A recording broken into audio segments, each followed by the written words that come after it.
Negotiating with people with a different background from our own is more difficult. International negotiations, where the negotiating parties have different cultural backgrounds, as well as being used to working within different political, legal, and economic institutions, can be fraught with problems and dangers. And this is why we need to spend some time thinking about cross-cultural negotiations. Let me first give a very brief introduction to culture. In general, the culture of a nation or a region is really a description of how people living in a nation or region solve problems. In other words, the culture of any nation or region is the result of the local people solving particular problems in the past and over time. And in this view, the reason different groups of people have different cultures is that the types of problems and their chosen best solutions to those problems have differed. And there are three basic problems that all groups of people have had to deal with throughout time. They've had to figure out how to navigate their relationship to other people, to time, and to the environment. Of course, as negotiators, we are most interested in how cultures differ in terms of their relationship to people. But the time aspect is also very important. One common definition is that culture represents the shared beliefs, norms, and values that guide the everyday life of a group. In terms of negotiations, the key concepts are values and norms. Values are what a group believes to be good, right, and desirable. It is our shared assumptions about how things ought to be. Norms are the social rules and guidelines that prescribe appropriate behavior in a particular situation, like during a negotiation. And when thinking about differences in values and norms, we realize that culture is all about having expectations about how others will think and behave in particular situations. And this is important because if we are able to meet the other party's expectations, then we'll be able to create an atmosphere of trust.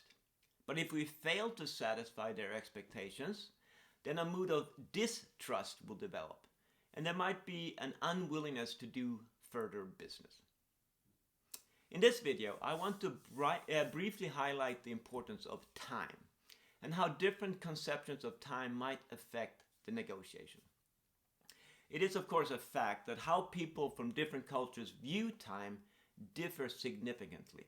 Some cultures, such as the US, Canada, and Northern Europe, are monochronic, which means that people tend to do one thing at a time.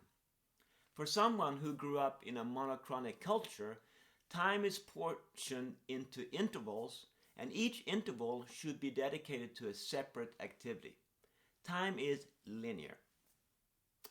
Time is something that can be measured, and we can spend time, save time, waste time, make up time, kill time, run out of time, etc., etc.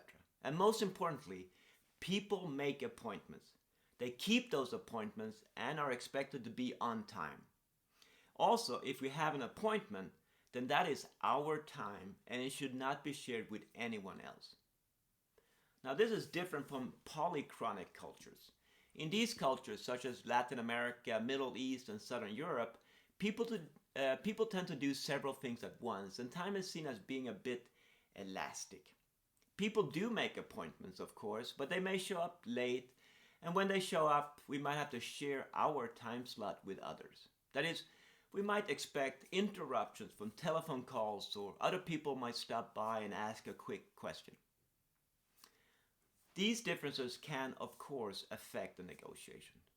If you are from a monochronic culture, then you can easily imagine how annoyed you would be if the other party shows up late to an appointment, or if they simply do not show up at all, or if they, in the middle of your negotiation, they decide to answer the phone or strike up a conversation with a person who just happens to walk by.